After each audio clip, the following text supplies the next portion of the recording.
What if I told you that in just the next few minutes, you could actually learn the key phrases to have your very first real conversation in Morocco? Well, today, that's exactly what we're going to do. We're breaking down the essentials of introducing yourself in Moroccan Arabic, also known as Darija. Let's dive right in.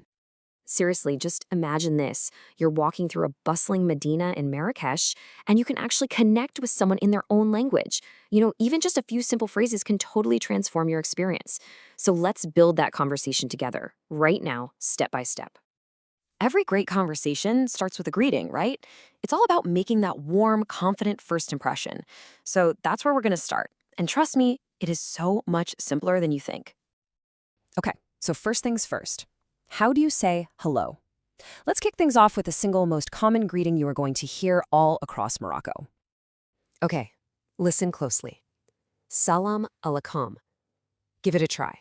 Salam alaikum. It's got this wonderful flowing sound to it, doesn't it? So salam alaikum literally means peace be upon you. I mean, what a beautiful and respectful way to greet someone, right? And if you hear it first, all you have to say back is wa alaikum salam, which means and upon you, peace. It's a really fundamental way of showing respect. Now let's talk about that 3 you see in the middle. When you see Darija written out like this, that is not the number 3. It actually represents a sound that comes from way back in your throat, kind of like a deep sound. Try it. Three. Lakum. It takes a little practice, but you will absolutely get the hang of it. Okay, great. You've said hello. So what's the natural next step? You ask who you're talking to, of course. So how do we do that? Shnu smit? Let's hear that one more time. Shnu smit? See? Nice and simple. And the answer is even easier. You just say Smitty followed by your name. So, for example, I'd say Smitty Alex. Go on, try it right now with your own name. Smitty. Perfect. Awesome! You've exchanged greetings and names. The conversation is already flowing. Now let's get to know each other a little bit better by talking about where we're from and maybe our age. Okay, now this is a really key feature of Darija you've got to know. A lot of phrases change depending on if you're talking to a man or a woman. So to ask a man where he's from, you say mninta, but for a woman, you say mninti. Did you catch that subtle shift? Nta for male, nti for female. The good news is the answer is the same for everybody. You just say ana min, which means I am from, and then you just add your country or your city.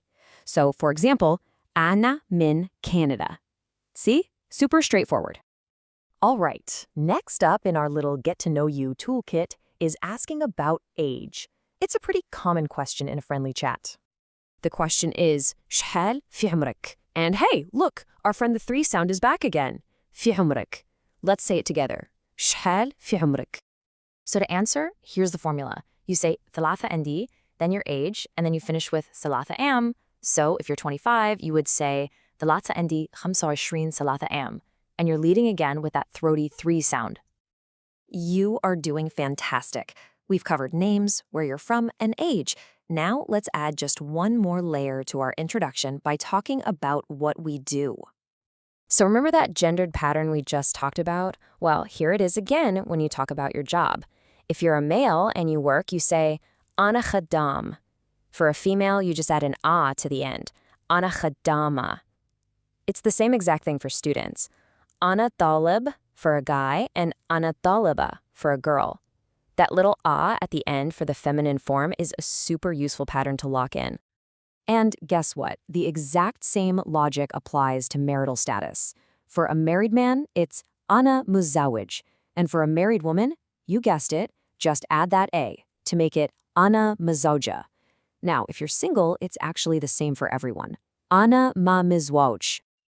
Wow, look at that. We've just built an entire introductory conversation from scratch. So the big question now is, how do we end it gracefully and leave a really great final impression? Well, here's the perfect phrase to wrap it all up. Mich fairfin. It simply means nice to meet you. It's warm, it's friendly. It's just the perfect way to close this little chat. Let's try saying it. Mich fairfin. And, it's so important to remember that language is way more than just words. This is true everywhere, but especially in a warm, relationship focused culture like Morocco's. Seriously, your tone, your body language, and a genuine smile can communicate so much more than the phrases we've just learned. Oh, and here's a fantastic cultural tip that will really make you shine. Right after you say salam alaikum, try following it up with labas. It just means, how are you, or is everything okay? It's such a small gesture, but it shows genuine warmth and care, and it is totally the local way to do it. So there you have it. You now have all the building blocks for your first real conversation in Darija. The door to connection is officially wide open. The only question left is, what stories are you going to share? And what amazing stories are you going to hear in return?